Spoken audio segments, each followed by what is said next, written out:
Hey everybody, it's Jason here. It's Thursday morning. As I'm recording this, I am using Snagit, which is one of the pieces of software we talked about in class on Tuesday, to record this. So obviously you can see our screen, or at least my screen, but our course, and hear my voice, which is a great way, I think, of keeping in touch with students and being able to, click through things and point them to certain things on the web or solve technical problems or whatever. And so, as I mentioned before, and again, the reason I'm doing this, or at least part of the reason, is I think if people or when people teach fully online, they're a little more conscious of that lack of any kind of face-to-face or, sort of personal presence that you might have with students. In the ideal cases anyway, people are pretty conscious to, be sort of not physically present, but personally present, to be there as a person, not just someone who types messages, but there's other things going on in the course. I think that's equally important in the hybrid format.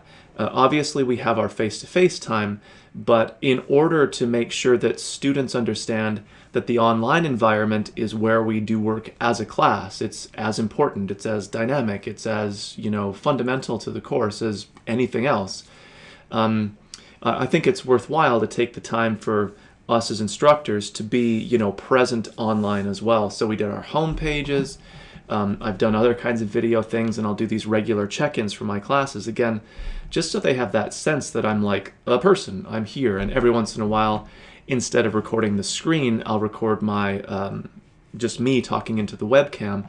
Again, I don't know if you could ever study this somehow, but I have the sense from my personal experience that the more aware students are of you as the professor, face-to-face, you can't really escape that because you're physically there, but online as well, that sort of translates into a sense of accountability on their part, and that ultimately translates for most students into better engagement, better effort online, taking that work more seriously, which honestly makes the work of being the professor a lot easier, at least in terms of integrating the online and face-to-face components of a class and making it feel like a class, not two separate things that students are doing. So anyway, here we are again.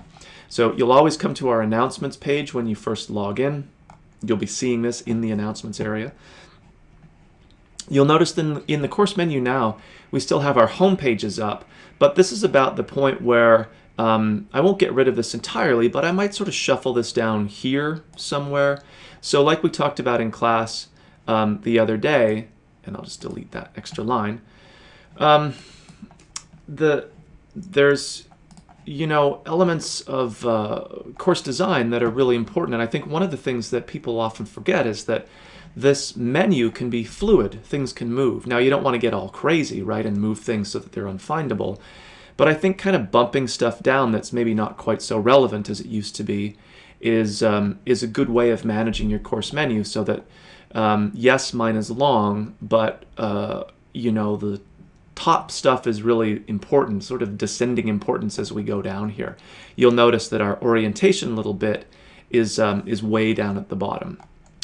Okay. So just a reminder again, you have the syllabus, and I have that open right here.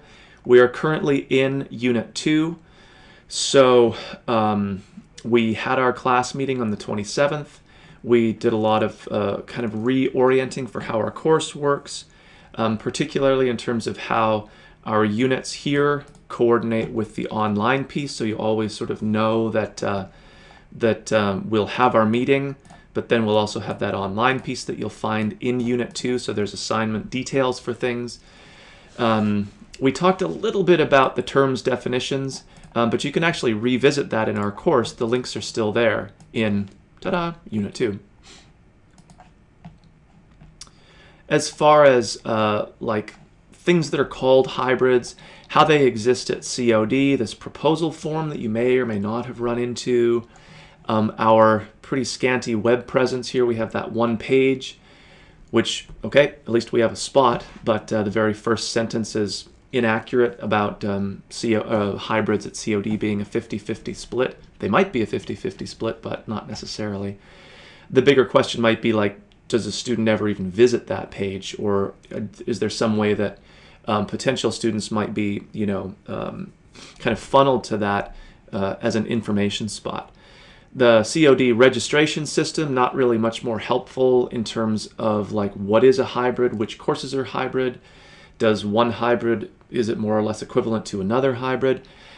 So we're not out to solve those problems, but that's some of the bigger picture stuff that I want you guys to be aware of as you enter into the world of teaching these things, that not only are these big picture questions that are important to keep in mind, but they will have implications for your class.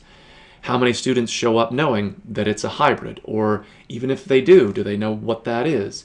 Is your hybrid even vaguely, remotely similar to the one that they took last semester, where it was one that of the kind where they were in class, but they also did an off-site observation somewhere. So there was nothing online, right? But it was a blend of learning environments, I guess you could say. But then they arrived to your course where maybe 50% of it, maybe a third of it is online work, and they aren't equipped for that, aren't comfortable doing that, didn't know that, are now sort of locked into potentially this schedule that they've got, so they're loath to drop your class even though they're not really positioned for success.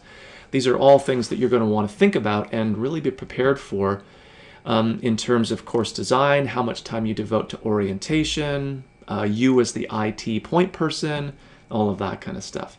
One of our later units will actually have us thinking about what I've called in quotes, this fancy tech. Lots of great digital tools out there, but if we acknowledge the reality back here that at least some of our students are likely to arrive to class without really understanding the hybrid model or being really equipped for success, how fancy do we want to get with some of that technology that exists outside of Blackboard that you have to manage, that students then have to figure out? So as with so many things, it's a real balancing act. Okay, we are back into Unit 2 then. So for this week, online on your plate is, as we looked at in class, the Unit 2 discussion board, looking for something kind of out there in the world that you've run into that's been labeled a hybrid. Again, ideally, maybe not part of the world of education, and specifically called a hybrid. Again, that's the ideal if we can find it. So why has some company or marketing agency or whatever chosen to use the term? Or why does a product or a thing or an idea out there have the word hybrid attached to it? And is that term positively or negatively charged for that particular item? So I posted a couple of examples. I see there's other folks. There's a really good one from Kathy here about hybrid computers. Woohoo! But we still, folks have some of this other stuff in here, the class reflection stuff. So I am personally loath to just delete it. I don't want it to disappear. But I would invite, like Margaret and Brenda and Dillis, if you want to, maybe move these posts, and we can even talk about some of that stuff in our next meeting, over to maybe our the discussion board I created here, the general discussion board. Again, I don't really want to go deleting posts, but they're going to kind of get buried in this particular discussion board since they're not on the topic for that specific assignment.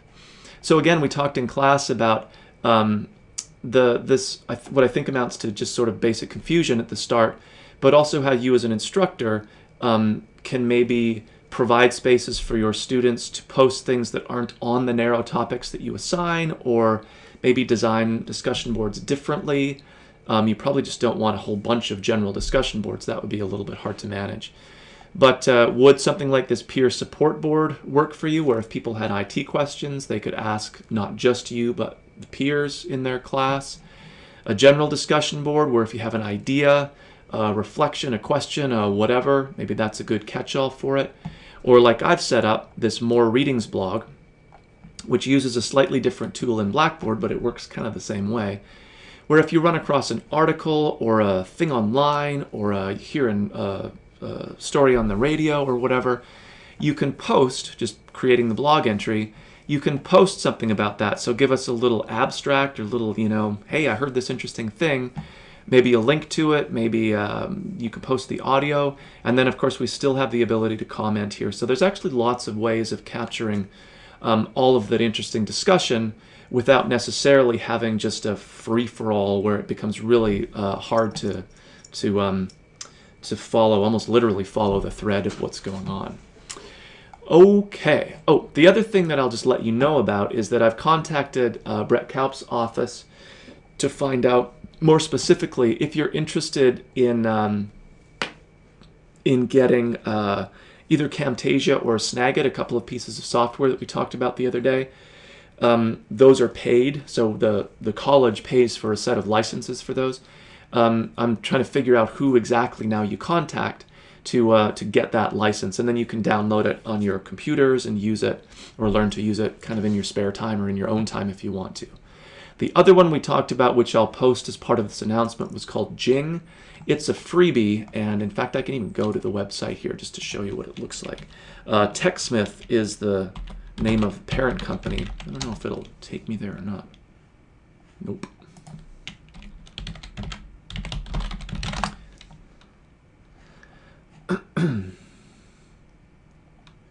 So where are you? There you are. So Jing is this very user-friendly, kind of low resource use on your computer. It's free, and it allows you to capture what you see on your screen. It's really quick, it's easy, you know, all the stuff that they promise here, it actually really is.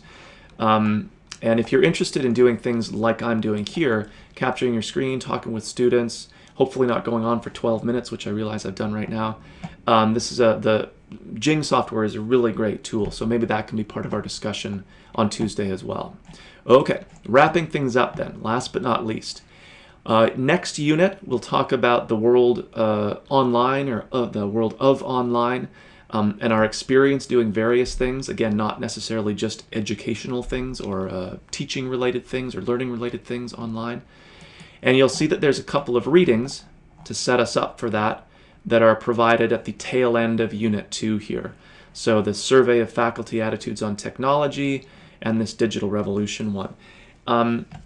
In any of these cases here, you'll notice that some of these articles are really long and kind of data heavy and that kind of stuff. As you can see from our previous meetings, we sort of have a lot on the table and we're not going to get to it all.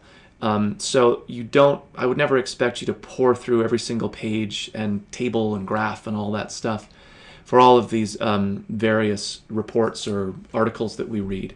Oftentimes just if there's an executive summary, that's the great place to start. You can kind of poke through the other things. If you see an idea or notice a stat that you think is interesting, bring that into class or bring that up in class, and we can maybe talk about maybe not even its specifics in terms of whatever we're reading, but like how does it apply to us here, or how does it influence our decisions about course design and all that kind of stuff. So the readings are important, but not something that we're going to go through sort of like page by page and do a quiz on, unless you want to do a quiz. I don't personally, but okay.